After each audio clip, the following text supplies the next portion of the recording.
term mergers and acquisitions are used interchangeably. Given the complexity of business transactions that we are seeing of late, it is very difficult to actually tell you what is a merger, what is an amalgamation, what is an acquisition, because transactions are structured in a very, very complex manner. But if you still have to just understand intuitively, generally, mergers generally refer to business combinations of relatively equal size. When two companies merge together, it may or may not result in a new entity. On the other hand, when we talk about acquisitions, we usually refer to business combinations of unequal sizes, where one company acquires another company. If you observe, in both the cases, we have talked about business combinations. Whatever be the type of the acquisition, merger or acquisition or amalgamations, ultimately it is some or the other form of business combination. To understand some of the terms, the initiator of the combination is generally referred to as the acquirer or bidder or the transferee, while the other company which is being acquired is usually known as the acquired or the target company, also known as the transferred company, because the shareholders of this company would be transferring their shares to the other company, which is the bidder or the acquirer. Let us talk about mergers and acquisitions in case of a very common, famous company in India, Flipkart. In 2014, Flipkart acquired Myntra.com. Now, as you may be aware, if you are in India, Flipkart is a large e-commerce company. Its operations are very similar to that of Amazon in the US and other parts of the world. As a fast-growing company, Flipkart was able to add different types of products to its portfolio, starting from books to electronic items to household items and so on. But one segment which Flipkart thought was very, very promising was online apparel. But on the other hand, Myntra was specializing in online apparel and was fast gaining a good market share in the online apparel space. In 2014, Flipkart ended up acquiring Myntra.com. While the actual amount of the transaction is not confirmed, it was estimated that the total transaction would have been about 350 billion US dollars. This gave a very strong foothold for Flipkart to enter into the online apparel space in India. This was a 100% acquisition, and Myntra's founders became the board of directors on Flipkart. If you will check today, Myntra continues to retain its brand identity despite being owned by Flipkart now. On the other hand, Flipkart was substantially acquired by Walmart. Now, Walmart, a global giant in retail, which is worth over $500 billion as of today, acquired 77% stake in Flipkart in 2018. Flipkart as an organization was valued at approximately $20 billion, and Walmart paid about $16 billion to acquire 77% stake in Flipkart. Now, Walmart, as we all know, is a huge company, but it was facing a lot of hurdles while operating in India. It was a great market for Walmart, but it was facing a lot of regulatory hurdles. Walmart also started some joint ventures with some entities like Bharti, but that was only restricted to a cash and carry model. By acquiring Flipkart, Walmart was able to bring in a lot of its own products into the Indian market through online retail. Till date, both Flipkart and Myntra have retained their own identities despite being acquired by the other entity. Now, there are different forms of corporate restructuring. One form of corporate restructuring is called amalgamation. Amalgamation includes fusion of one or more companies where the companies lose their individual identity and a new company comes into existence to take over the business of the companies that are being acquired or being merged or being liquidated. From the Indian context, the example is Brook Bond India Limited, and Lipton India became Brook Bond Lipton India Limited.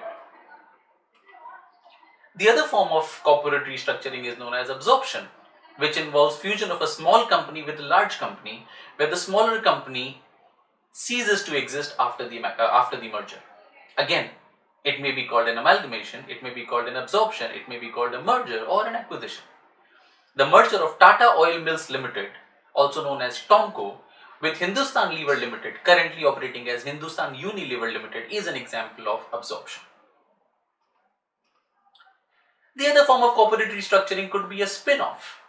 That involves division of a company into a wholly owned subsidiary of a parent company by distribution of all of its shares of the subsidiary company on a pro rata basis.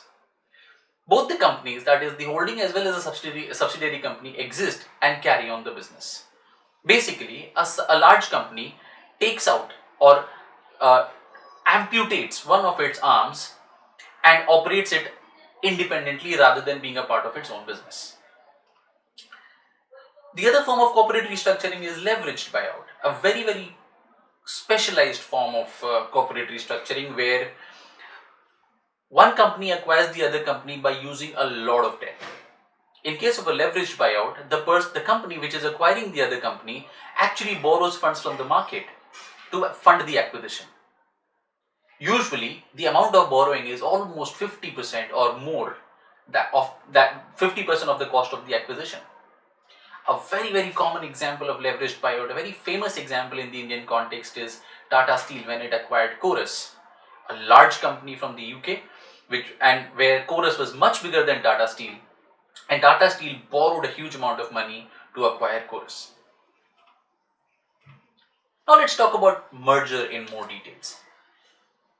When we talk about merger, we are talking about two or more existing firms combining together and forming a new entity or an existing entity.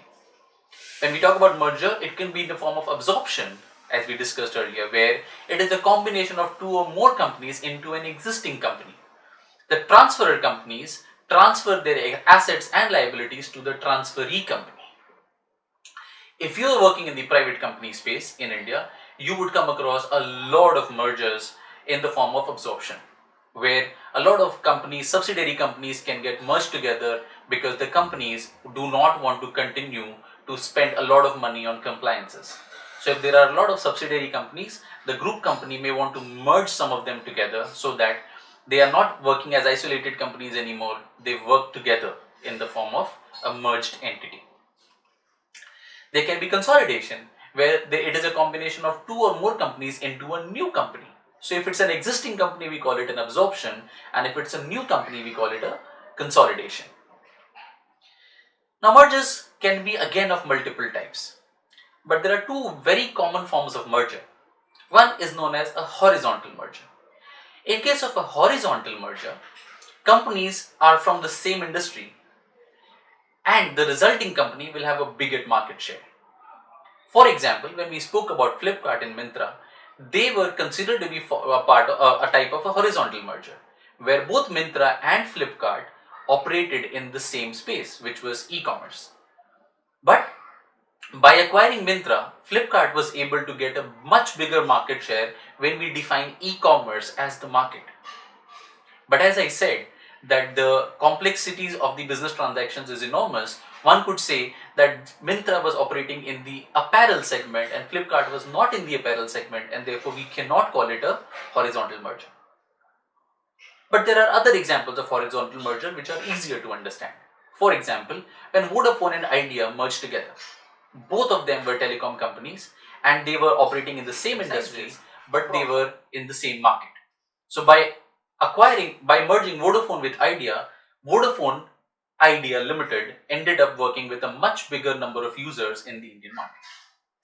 Similarly, it's a very common example is Facebook versus WhatsApp.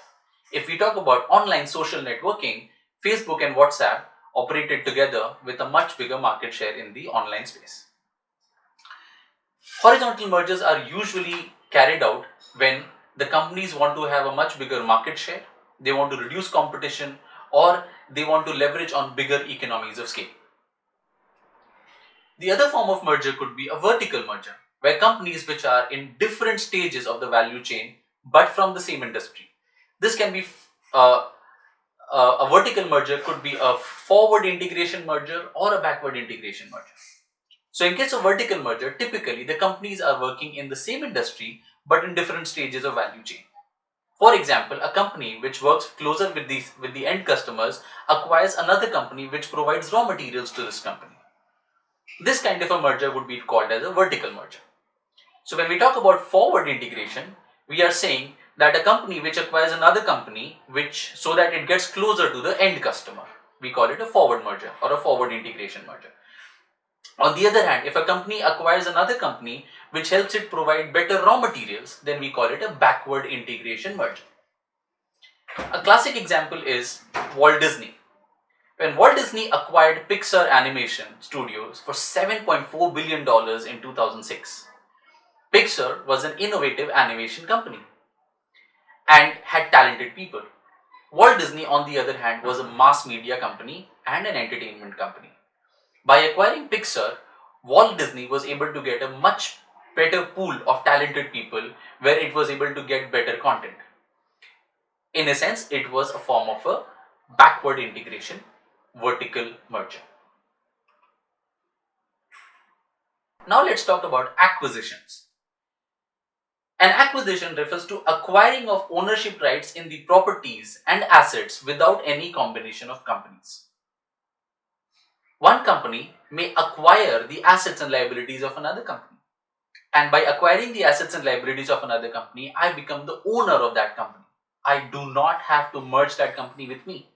I continue to operate as a parent company. The other company continues to act as a subsidiary company. Walmart's acquisition of Flipkart is an example of acquisition. Two or more companies may remain independent, separate legal entity, but there may be change in the control of companies. Exactly the case like Walmart. Acquisition results when one company purchases the controlling interest in the share capital of another existing company.